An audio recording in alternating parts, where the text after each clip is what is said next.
What's going on? It's your boy DameSmiff, and tonight we're gonna have a talk about award shows and pretty much how award shows work and what value you get from them as an artist and as a fan. So if you're interested in conversations like this or pretty much content like this, make sure you like and hit that subscribe button because I will be working on more and more topics surrounding the music industry and how to help you guys as artists navigate the music industry and help you guys and girls as fans really get the most from the music industry. So when we think about award shows, right, the main thing that most people pretty much come up with is the controversy around award shows. And it's whether or not they're accurate, whether or not there's politics within it, whether or not there's some kind of like disorder in the process or system of choosing people for these awards, right? And so instead of going into what these award shows are supposed to be, we're going to kind of explain what they actually are and then what you can get from them. Okay. So if you think about an award show and entertainment, it's really a judgment of how well we've all reacted to whatever the product was. So if it was a really cool movie or if it's a really cool song or album or whatever it is, right? If it performed really well, meaning we all received it really well, and then put our dollar behind it, it kind of proves whether or not that product is valuable or has more valuable than others. And so we use this concept to kind of judge and critique each other and build opportunities off of that.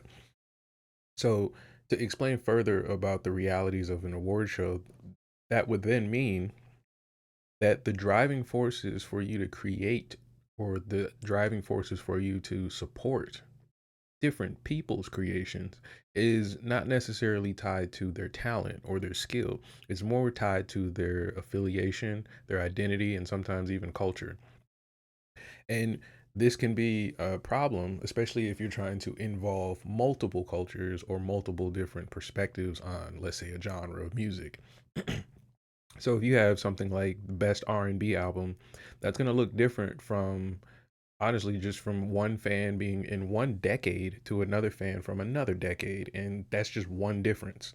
So it can go from the country to the culture to their gender to how they view music in general, how they view art in general, in business. All of that goes into how they are going to value this product being best R&B song or whatever.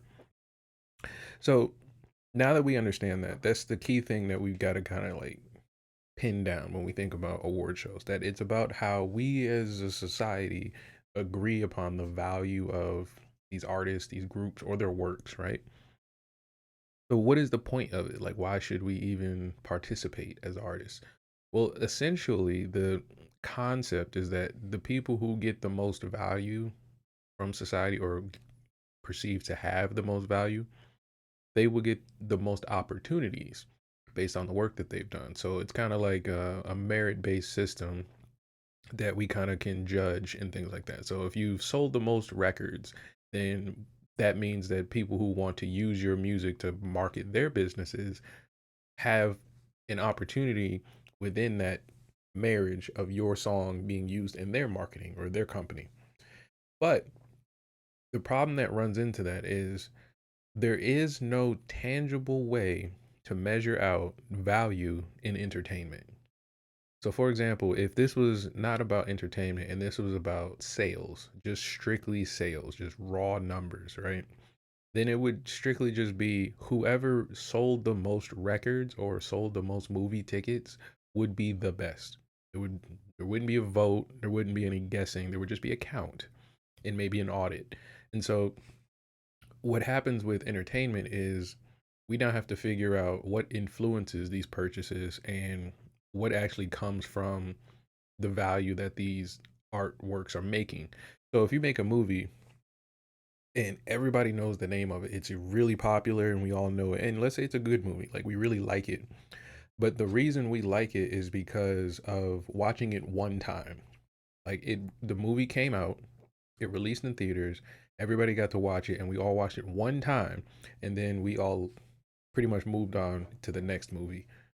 What then happens is if we were to only use the metric of sales, then that means that we would only have one wave of ticket sales to really count. That would, well, not really count, but that would really make a dent in our numbers, right? That would really make a massive push in the numbers we needed to really win an award for this ceremony, right? But if we were to value things around like how much the movie made overall, meaning merch sales, sponsorships, any other deals that we can come up with that are just, just creative capitalism that we can just come up with, these all help cushion that number.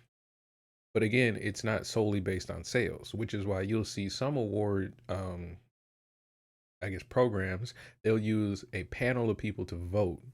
So now you have to have a bit of, not clout, but you have to have a bit of notoriety in the industry. So now you can't just have a popular product. You got to have a popular product that actually is like a household name that people are looking to work with or looking to visit and looking to deal with. And that can be difficult if like you're a smaller artist or an artist that isn't connected to the right people and things like that. It's kind of circumstantial when you get into situations like that. And that kind of creeps into the controversy that most people have with award shows and things like that.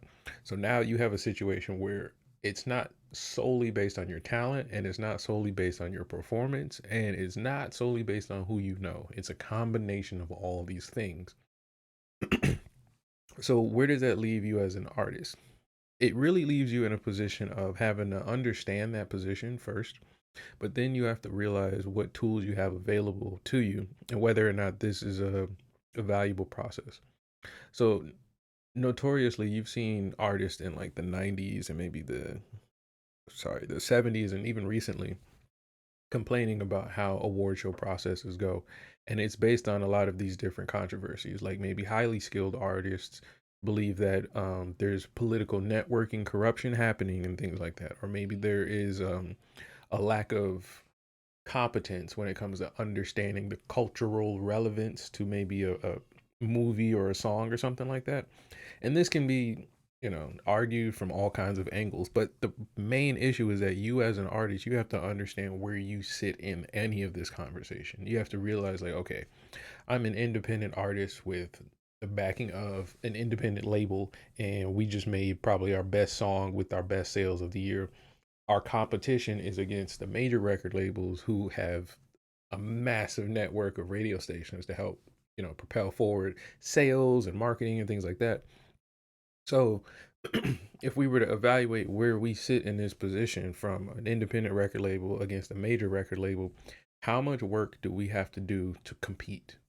And there's your answer right there. And you'll really figure out, okay, we have to do way more work to kind of like show up in the voting committee's panel and be on the ballot. And we have to be above the board when it comes to business because we can't really, worry about any controversy socially that will affect or influence our sales going into this. There's a lot of things you got to kind of like balance and try to figure out when it comes to these award shows. So I do want to know when it comes to something like an award show, what do you expect to get from it? Like if you say you won an award, do you expect to get more gigs? Do you expect to get like, just more sales in general or just more opportunities? Or do you expect nothing at all? And it's just kind of like a thing you just want to put on your shelf? Let me know. And make sure you hit that like, share, and subscribe buttons. And I will be making more content like this for you guys. And we will be out.